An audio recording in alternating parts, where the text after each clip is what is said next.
ലണ്ടനിൽ പഠിക്കുകയാണെങ്കിൽ നിങ്ങൾക്ക് ഒരു മാസത്തേക്ക് അടയ്ക്കേണ്ട എമൗണ്ട് എന്ന് പറയുന്നത് 1529 പൗണ്ടാണ്. അങ്ങനെ 9 മാസത്തേക്കുള്ള കോഴ്സാണെങ്കിൽ നിങ്ങൾ ഏകദേശം 13,761 പൗണ്ട് അടയ്ക്കേണ്ടതുണ്ട്. അതായത് ഇത് പറയുന്നത് ഫിനാൻഷ്യൽ റിക്വയർമെൻ്റ് ആണ് കേട്ടോ, ജീവിക്കുന്നതിനുള്ള ഇവിടെ ജീവിക്കാനുള്ള ചെലവിനെ കുറിച്ചാണ്. അപ്പോൾ അത്രയും എമൗണ്ട് നിങ്ങൾ നിങ്ങളുടെ അക്കൗണ്ടിൽ കരുതണമെന്നുള്ളതാണ്. അപ്പോൾ ഈ 9 മാസത്തേക്ക് ഏകദേശം 13,761 പൗണ്ട് എന്ന് പറയുമ്പോൾ 16 ലക്ഷത്തിലധികം ഇന്ത്യൻ രൂപയാണ് നിങ്ങൾ അക്കൗണ്ടിൽ കാണേണ്ടത് ഇതിനു വേണ്ടി മാത്രം.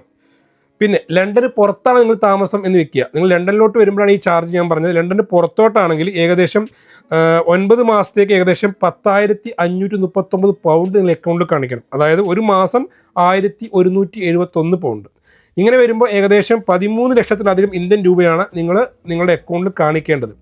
അപ്പോൾ ഇതിൽ ഏറ്റവും ഇമ്പോർട്ടൻ്റ് ആയിട്ടൊരു പോയിന്റ്, നിങ്ങൾ ഇത് 28 ദിവസത്തിന് അക്കൗണ്ടിൽ ഉണ്ടായിരിക്കണം എന്നുള്ളതാണ്. അതായത് നിങ്ങൾ ഈ ഒരു എമൗണ്ട് പെട്ടെന്ന് കാണിക്കുന്നതല്ല, 28 ദിവസത്തോളം കുറഞ്ഞത് തുടർച്ചയായിട്ട് നിങ്ങളുടെ അക്കൗണ്ടിൽ ഈ ഒരു എമൗണ്ട് ഉണ്ടായിരിക്കണം എന്നുള്ളത് മറക്കരുത്, ഇമ്പോർട്ടൻ്റ് ആയിട്ടൊരു കാര്യമാണ്.